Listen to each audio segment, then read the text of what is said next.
Right, welcome back to the spider cave. So this is essentially part two of a video from a couple of weeks ago. I had my first new spider for a little while, and here is our second. Now this one is another Incei. It's another gold one. This is quite tough because this is a replacement for the one that I lost. And wanting to get this one right, wanting to make sure that this spider is happy and prosperous, and this will be very difficult. I'll probably be watching this one quite often.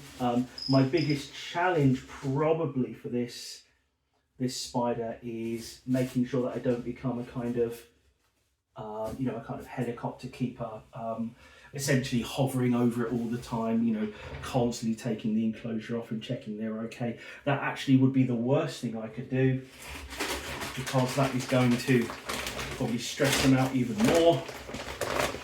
It is again, quite a difficult thing, but if you imagine that you're in your home and someone's ripping the roof off and digging in all the time, you're not going to be particularly pleased with them.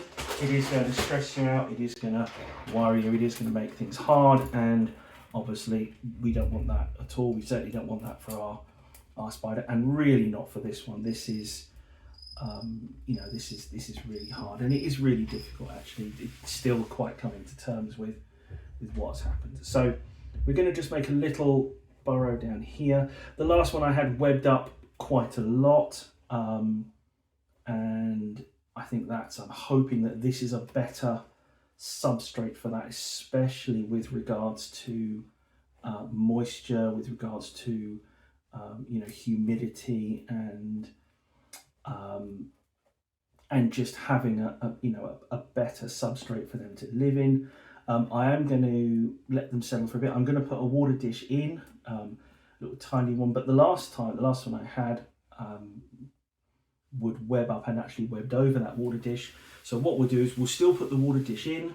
We're going to put that in there and fill that up, and I'm trying to give a little bit of wandering space this time as a little different bit, and we'll just monitor it this time. We'll make sure that the dish is kind of always full. I mean, it was last time, but what you find is when you have a spider that webs up, especially when they also web up over the water dish, it's the spider's web that gets into the water, and then it starts to whip the water away. It actually is part of a reason why the water can evaporate faster from one of those water dishes. Things I've sort of read online seem to suggest that is the thing. So we'll let this spider settle. We'll let them hopefully web this enclosure up the way that they would like to, and then once they've done that, we will try to cut out the water dish a bit and make it just a little bit more open. If it has to come out and go back in or move around a little bit, we've obviously got to be cautious of stressing out our spider. We've got to be very careful, but at the same time, really important. You do obviously have just the water dish as well. I've got a little spray bottle, so I can kind of spray directly onto the web and spray the sides of the enclosures, and that's another way that you can get obviously moisture in for your spider. So there are other things, and they will get a lot of moisture from their food. So again, you know that you've got that ability to do that. So we're going to get this girl in, and just very, very carefully just treat her. Hope that she does well, and that things go well for her. And the last thing we want is another issue, especially with this type. So this one does will have a name. I think whenever you're naming anything, it is it's kind of difficult, but I thought about it. Do I give it a new name? Do I recognise that it is a new spider? And actually what I'm going to do is carry the name over from the previous one. I will always know that this is the second spider of this type. I'm not going to forget the first. I know that sounds a little bit weird, but for that, when you keep animal, you are really attached. So I will give this spider the same name, but I will know that what came before, and that I'm taking, going to be very careful with this one, and really try to make sure I know what's going on. So we're going to try the same thing as before.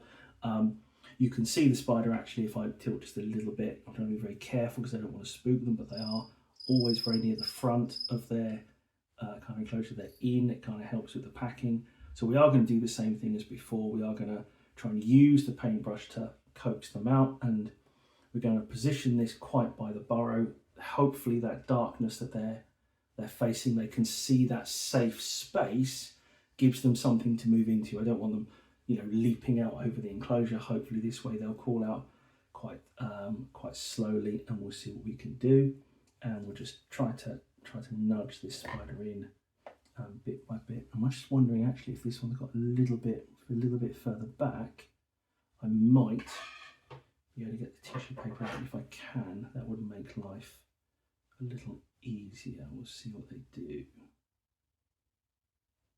Quite hard, you don't want to shock them. Ah, there we go. This one's hopefully going to be a little simpler if I can get this out.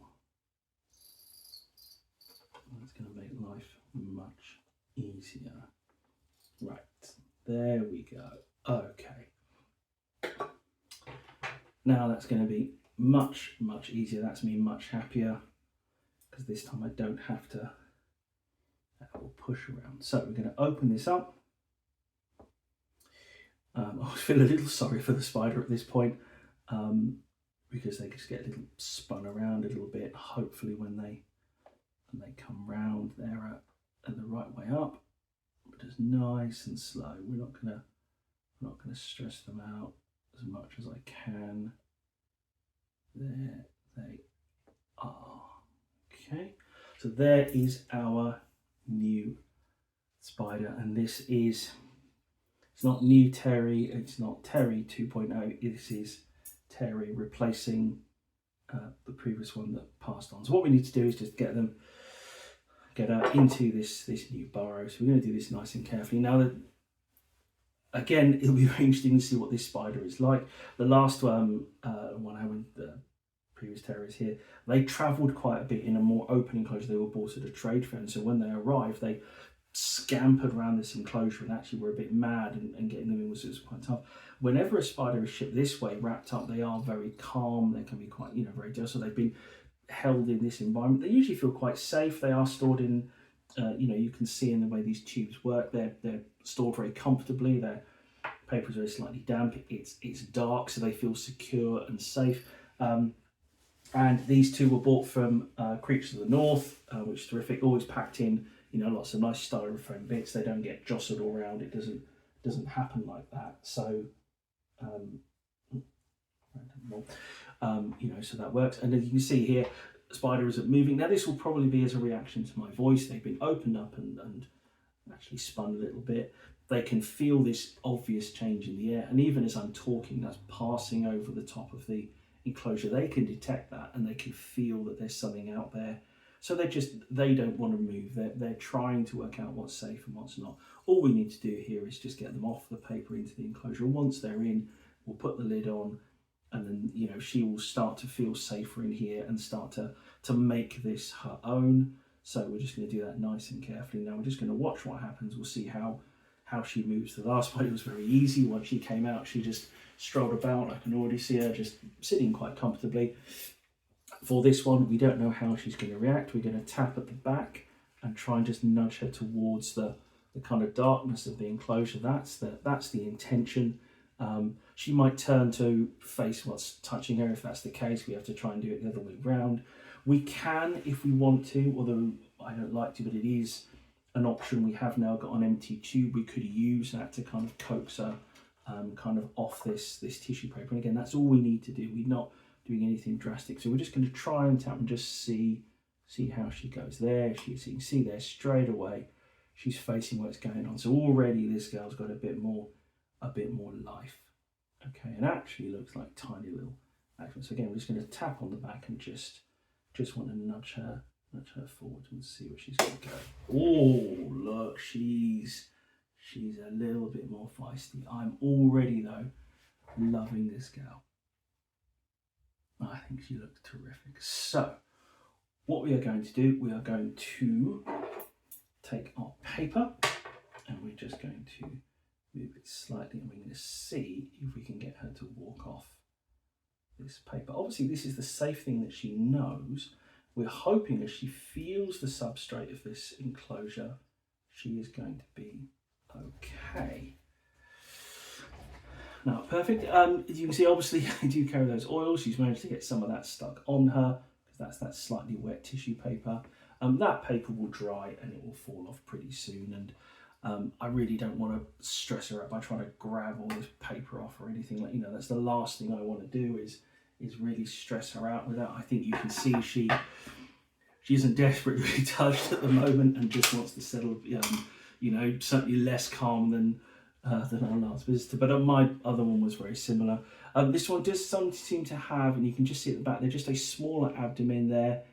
But again, we'll give her a couple of days. She has got water, so I know she's going to be okay, you know, in terms of that regard. And once she's settled, once she's coming, then we'll feed her again. We'll cut up some crickets and put some bits in and try and build that just a little bit and see how she goes. But again, for now, we're just going to get a lid back on. We're going to get her, you know, let her settle in her enclosure. Once she's settled in and webbed a bit, and she'll be fine. So we're going to put the lid on, we're going to let her settle after her journey. And she'll probably jump a little as I clip this on, because that always just shocks them a bit, especially the first time. No, actually not a thing. This one, absolutely fine. Touch her with the paintbrush and she skirts around, clip a lid on, make a loud noise. Doesn't listen at all. But there, she's on the substrate. She is calm and ready. So I'm going to put this girl up on the shelf with the others and let her settle into her new home. In fact, actually, you can sit on the shelf up above Kebab. And there she goes. So we'll leave her to do the bits she needs to do. We've now got our second new spider in. That's fantastic. There is another delivery coming soon, another 2 spiders. Again, as I mentioned last time, one I'm very, very excited about, and some more rehousing to do and other bits. But for now, just another short new entry. Difficult after losing this particular species, but having a new one in and into this space is very pleasing. So we'll look after her. We're not going to helicopter parent, but we will monitor very carefully and get her in. And if I just take the camera off a little bit more rogue, so we can now see. Spin round. So there she is in her enclosure. So she's now calm and settled and up on the shelf. And actually, she's just above Kebab, who's just roaming around in there. And up here, you can see our new arrival from last week again, because I'm only really a couple of months behind. There's still no name, but I will figure out a name. But Terry is back in the spider cave, and I'm very, very happy. So with that, I will say goodbye, and I will see you again soon for more new spiders.